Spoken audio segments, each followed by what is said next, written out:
you have very nice materials and exceptional build quality on the inside, and I love it. I mean, there is not, I tried to look through this car to find one thing that is flimsy. I couldn't find it. And I'm very impressed by that. And then the technology, it does not disappoint. I love the big screen. It's just,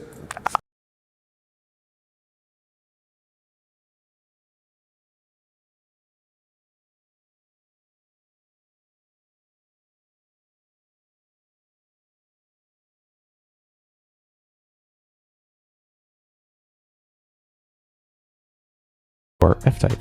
The GV70 combined the athleticism and sporty performance of the F-Type with the SUV body type in a really nice crossover.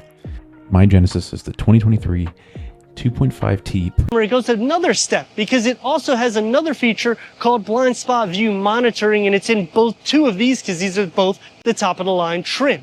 When you use your indicators, it will show what is in your blind spot on the gauge cluster. The front. Choose your colors and you're done. I wish more manufacturers sold cars this way because it just makes it easy to know what you're getting, easy to know what you're paying, and you know exactly what you're in for before you click accept. Now, if you are considering a Genesis vehicle, and that is actually the way to do it modern, because you have the benefits of both, but you don't have the downsides of both, of either one. And that's the nice thing. The cooling system on this car is pretty sophisticated, so it does have a mechanical belt-driven water pump, but it does. And on the exterior, looks phenomenal and has been great. So let's talk about the driving experience now.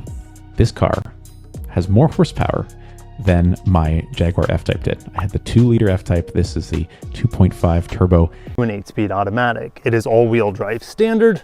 Fuel economy, somewhere around 20 miles per gallon combined would be my guess, as you're gonna see. That's kind of what I've been seeing this week. Prestige Black editions, they are on the G80, the G90, the GV80, and the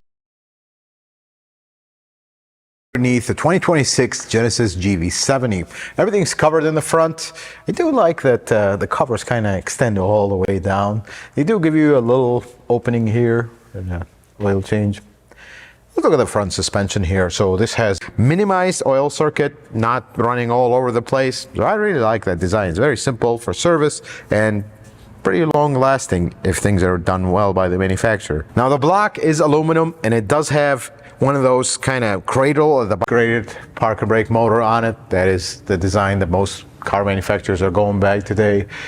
The exhaust does have this interesting brace here, ends up into one muffler, and then it goes through the bumper here. How well covered everything is. I mean, you barely can see the drive shaft here, and that is pretty cool. Now, we talked about the transfer case and the all-wheel drive and the engine section or powertrain section.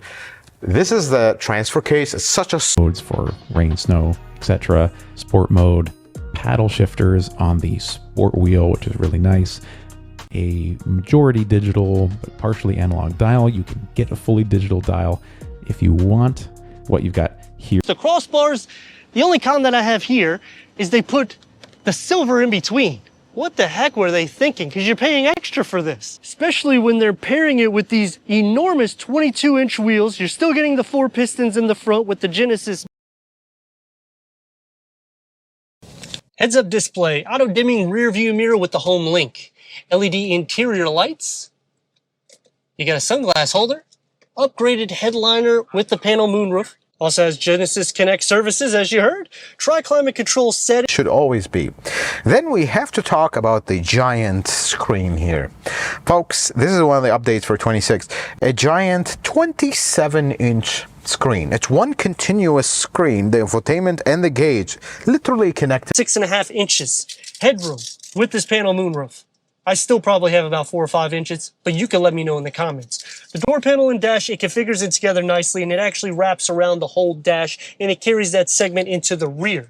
It's going to be more sport. And then you can swipe more to customize this screen on the right-hand side. So it takes some getting used to. I'd much rather prefer something physical instead of touch capacitive, but it's not that bad, honestly. For the driver, which is basically a massage, and you got memory for the driver. Bang & Olufsen sound system. It's all blacked out, and that's going to be the cue to the interior. Now the GV80, you're going to have the ambient lighting because this is the black prestige. Back to swap vehicles. They'll come to my house, they'll come to my office, whatever I need or where I need them to drop off, they are there. Honestly, the biggest time saver and best convenience factor ever in a car. Like, this alone could be a reason for some 12 volt underneath the floor, still gets the storage for the privacy cover as well as your spare tire. And that's going to read from front to back to about 43 inches. And from side to side, you got a max of 52 inches. And between the wheel wells, it's about 42 inches. And ventilated seats. I have 150 watt AC power back here, as well as 2 USB-Cs, digital climate control, so it's tri-zone, vents right here.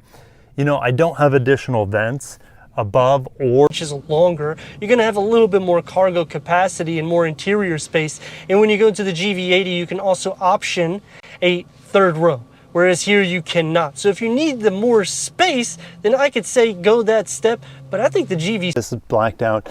GV80 is blacked out. There's no indication of the twin turbo V6 on the back, nor any indication that it has all-wheel drive. To open up the hatch, there's a button here. Unfortunately, this is not tucked up underneath the rear spoiler to make 22-inch wheels, still pretty comfortable. I mean, an inch isn't going to be a huge difference, especially considering the curb weight has increased. You both have the electronically controlled suspension and the road preview, so it should still be a luxury ride, but a little bit less. This kind of looks like a number one, but that's GV70. Does say all-wheel drive, not four-wheel drive. 3.5T, I get that part. Then the back door. The opening button is actually here because this is so low, and this car mentioned that they want a car without third row seat that is large. And I fully understand that, and I completely admire and respect the comments of my viewers. But here's the way I see it. If you need a large SUV, that just for this, a pause after that. Because the minute folks hear Genesis, they hear Hyundai. Just like when Lexus started, the minute you say Lexus, folks think you drive a Corolla with some leather on it. That's how they started. Not everything, but that's the reality. But I'm not trying to convince myself that I'm in a BMW or something. And I'm going to talk more about the brakes, because the brakes have been fixed. And what do I mean by that? Well, a couple of years ago when the GV80 came out and the GV70 too. If you set up your automatic cruise control and you're bumping along and someone changes lanes in front of you, it's a bit abrupt. Other than that, it does a very good job of keeping you centered in the lane, keeping you at speed, keeping you a safe distance from the car in front of you. And again, I don't purifier, like essential oils thing. All right, so it is what it is. But I gotta get my drag meter out. Would you guys be interested in a 0 to 60 with this 375 horsepower twin turbo V6? I want to say somewhere around 6. station form in my left headlight. The biggest problem for me so far with my GV70, the electronics system as a whole. At 28,000 kilometers, my trunk started opening randomly whenever I started the car. At the time of this recording, I don't